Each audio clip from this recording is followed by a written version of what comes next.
A very warm welcome to everyone. Today, we Music Net Gurukul breaks down the musical concept and musical theories to help you crack UGC Net exam. So, let's begin our musical journey together towards success and scholarship. Today's topic is Rag. राग नाट्य शास्त्र ने भारत में जिस प्रकार कोई चित्र बिना रंगों के शोभ्यमान नहीं होता, उसी प्रकार राग के बिना नाटक का स्वरूप में कोई रंजकता नहीं आती। राग की सर्वप्रथम प्रमाणित परिभाषा बृहददेशी में मतंग ने की। सिंह भोपाल के अनुसार जो 4 वर्णों से युक्त होकर शोभायमान होता है, वह राग कहलाता है। राग की व्युत्पत्ति रज धातु से हुई है। ध्वनि की वह विशिष्ट रचना जिसे स्वर तथा वर्ण द्वारा सौंदर्य प्राप्त हो और जो श्रुति श्रोताओं को प्रसन्न करे, वह राग कहलाता है।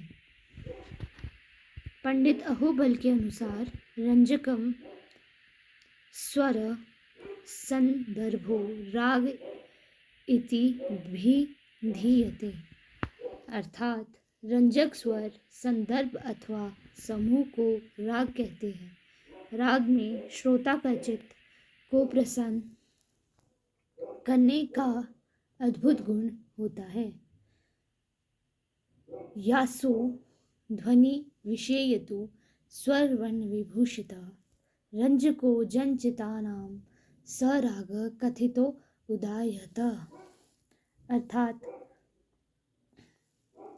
स्वर व स्थायी आरोह आदि वर्णों से विभूषित ध्वनि के जिस विषय प्रकार द्वारा चित्र का रंजन होता है, वह राग कहलाते हैं। रागों के नियम व लक्षण। रागों की उत्पत्ति थाटों से होती है। राग में कम से कम 5 व अधिक से अधिक 7 स्वर होते हैं। राग ध्वनि की एक विशेष रचना है जिससे राग गाए बजाए जाते हैं। राग में स्वर तथा वर्ण दोनों का होना आवश्यक है। इसके बिना राग की उत्पत्ति नहीं हो सकती। राग में आरोह व अवरोह दोनों का होना आवश्यक है, क्योंकि बिना राग के रूप को पहचाना नहीं जाता। इससे राग का रूप व चलन स्पष्ट हो जाता है। राग की सुंदरता व रंजकता का होना आवश्यक है। प्रत्येक राग में थाट, वादी संवादी, जाति, आरोह अवरोह, गायन समय, चलन तथा प्रयोग किए जाने वाले स्वर विशिष्ट निश्चित होते हैं।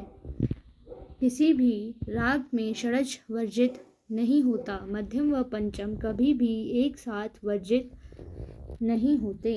राग में एक स्वर के 2 रूप पास पास आने को शास्त्रकारों ने निषेध माना है। राग में वादी स्वर का होना आवश्यक है। बिना वादी स्वर के कोई भी राग नहीं होता। कुछ रागों को विशेष ऋतु में भी गाया बजाया जाता है, जैसे वसंत ऋतु में मल्हार के प्रकार।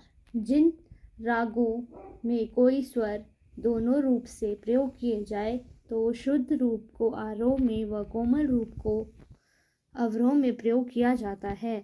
यद्यपि सप्तक में कुल 12 स्वर माने हैं, किंतु कुछ रागों में कुछ स्वर नहीं लगते, जैसे तोड़ी, दरबारी, कान्हड़ा में गांधार। कभी कभी विवादी स्वर भी राग में लगते हैं, जैसे हमीर में नी, विहाग में तीव्र म, छाया नट में कोमल Nishad. Hope you liked today's session. Stay tuned and subscribe to the channel.